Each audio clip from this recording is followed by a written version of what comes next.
বিদেশের মাটিতে কোটি কোটি ডলারের সম্পত্তি গড়েছেন সদ্য বিদায়ী আওয়ামী লীগ সরকারের ভূমিমন্ত্রী সাইফুজ্জামান চৌধুরী।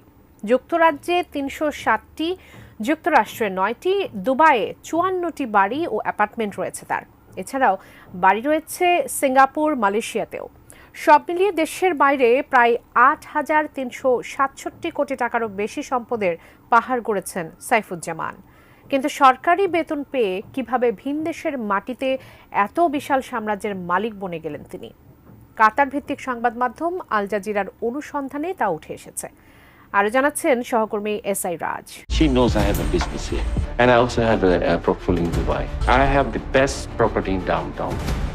দেশের বাইরে সম্পদের পাহাড় গড়েছেন ক্ষমতাচ্যুত সাবেক প্রধানমন্ত্রী শেখ হাসিনা সরকারের সাবেক ভূমিমন্ত্রী সাইফুজ্জামান চৌধুরী। যুক্তরাজ্যে $250 মিলিয়ন খরচ করে ৩৬০টি বিলাসবহুল বাড়ি কিনেছেন তিনি, যা বাংলাদেশি অর্থে প্রায় ৩,০০০ কোটি টাকার সমান। I love suits. The Super 200 costs £6,000. বছরে মাত্র ১৫ লাখ টাকা বেতন পাওয়া বাংলাদেশের একজন মন্ত্রী কিভাবে বিদেশের মাটিতে $1/২ বিলিয়ন সম্পত্তির সাম্রাজ্য গড়ে তুললেন আল জাজিরার অনুসন্ধানী দল তা অনেক দিনের চেষ্টায় সামনে এনেছে।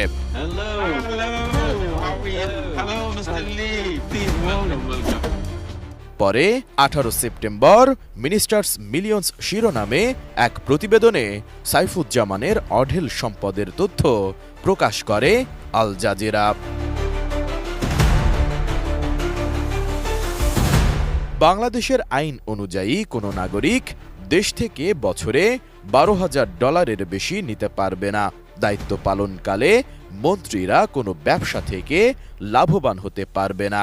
তবে আল জাজিরার অনুসন্ধানে উঠে এসেছে সাইফুজ্জামান চৌধুরী যুক্তরাজ্যে $২৫ কোটি বিনিময়ে শুধু ব্রিটেনেই ৩৬০টি বিলাসবহুল বাড়ি কিনেছেন, যার মূল্য বাংলাদেশি মুদ্রায় প্রায় ৩,০০০ কোটি টাকার সমান। কাঠ ও পিভিসি ম্যাটেরিয়ালের সংমিশ্রণে তৈরি আধুনিক আরএফএল উডিডোর, কাঠের চেয়েও কঠোর। এখানেই শেষ নয়, এছাড়া ভূ সম্পত্তি গড়েছেন মধ্যপ্রাচ্যের দেশ সংযুক্ত আরব আমিরাতের দুবাই, যুক্তরাষ্ট্রের নিউ ইয়র্ক, সিঙ্গাপুর ও মালয়েশিয়াতেও। সব মিলিয়ে তিনি ৫০০রও বেশি বাড়ি কিনেছেন, যেগুলোর বাজার মূল্য প্রায় $৭০ কোটি।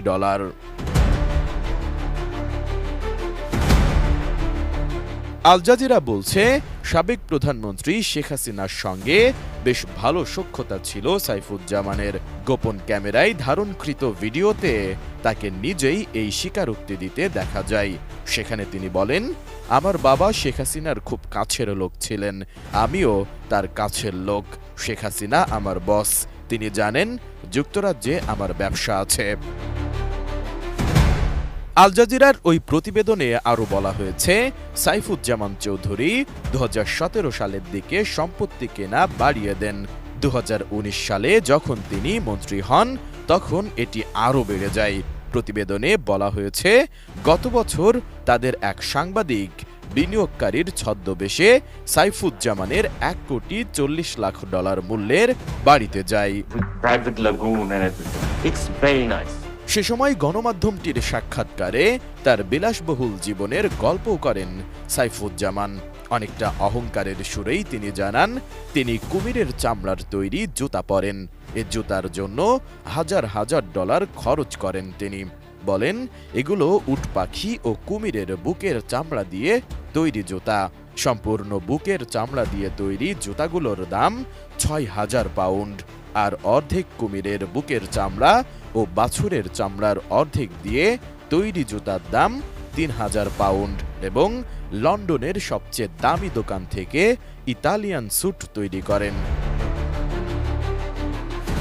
এছাড়া আল জাজিরার অনুসন্ধানী দলকে সে সময় তিনি নিজের বাড়িটিও ঘুরিয়ে দেখান, যেখানে রয়েছে সিনেমা হল, জিম, ব্যক্তিগত এলিভেটর, নতুন রোলস রয়েলস গাড়ি রাখার নিরাপদ আন্ডারগ্রাউন্ড পার্কিং এরিয়াও রয়েছে সেখানে।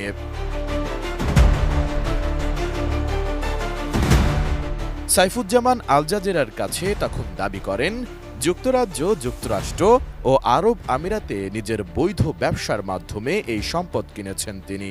তবে অন্তর্বর্তীকালীন সরকার তার বিরুদ্ধে এখন অর্থ পাচারের অভিযোগ এনে তদন্ত শুরু করেছে। এরই মধ্যে তার ব্যাংক অ্যাকাউন্ট জব্দ এবং তার পরিবারের মালিকানাধীন ইউসিবিএল ব্যাংকের নিয়ন্ত্রণ নিয়েছে। এছাড়া ছাত্র জনতার গণবিপ্লবের মুখে যখন শেখ হাসিনা পালিয়ে ভারতে চলে যান, তখন সাইফুজ্জামানও কৌশলে দেশ ছেড়ে চলে যান বলে জানা গেছে। সাইফুজ্জামান চৌধুরী সাবেক প্রধানমন্ত্রী শেখ হাসিনার খুবই কাছের ও বিশ্বস্ত ছিলেন। 2014 সালে তিনি সংসদ সদস্য ও প্রতিমন্ত্রী হন। এরপর 2019 সালে শেখ হাসিনা তাকে পদোন্নতি দিয়ে ভূমিমন্ত্রী করেন। I have been giving me $100 million line. S I Raj, ATN news.